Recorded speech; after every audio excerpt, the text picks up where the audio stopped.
that aren't so voiced about, and other celebrities that maybe haven't been mentioned, people still might be reluctant to come forward about them. Okay, thank you very much, Helen. Good to talk to you. Many thanks for all of those calls. Now, coming up in the next hour, with net migration once again above 300,000 people in a year into the UK, that's from the EU, David Cameron is still insisting he can reach his target of tens of thousands while remaining in the European Union. So do you think that's possible? And is this level of net migration a reason for voting out or in the EU? 0345 6060 973 is the number from LBC. I'm Clive Bull, and that's coming next.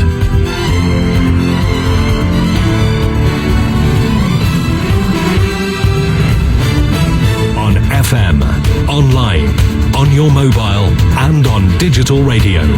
Leading Britain's conversation. This is LBC. From Global's newsroom at 8 o'clock, a lawyer for some of Jimmy Savile's victims says she can't believe BBC management were unaware of his inappropriate sexual behaviour. A report has found staff missed a string of opportunities to stop him sexually abusing 72 victims while he worked at the corporation. The youngest was just 8 years old. Former TV producer Canon Colin Semper, who worked with Savile, accepts he should have raised his suspicions to management. He talked quite endlessly sometimes about young women. I would say, I'm not interested in your women. I'm not interested in that at all. What I'm interested in is that we have a good programme. Refugee charities say they'll appeal a decision by a French court to demolish part of the migrant camp at Calais. A partial dismantlement of the camp's southern area has been approved. Authorities say it will affect thousands of people who'll now have to be moved to alternative accommodation. Alton Towers is being prosecuted over a roller coaster crash last summer that caused 2 women to have their legs amputated.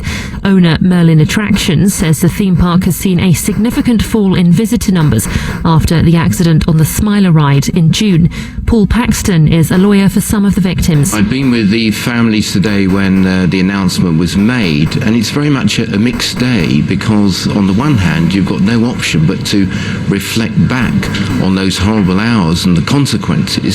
On the other hand, there's a comfort that the executive have carried out a very thorough investigation, and also there's now an element of closure. The driver of a car which crashed in Sweden, killing the British band Viola Beach, had no trace of alcohol or drugs in his blood.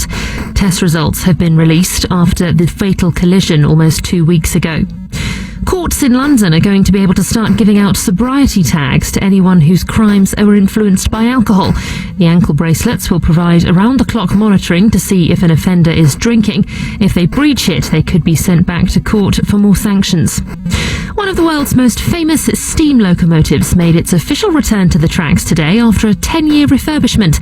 The Flying Scotsman set off from London for York this morning, with some passengers paying £450 for a ticket.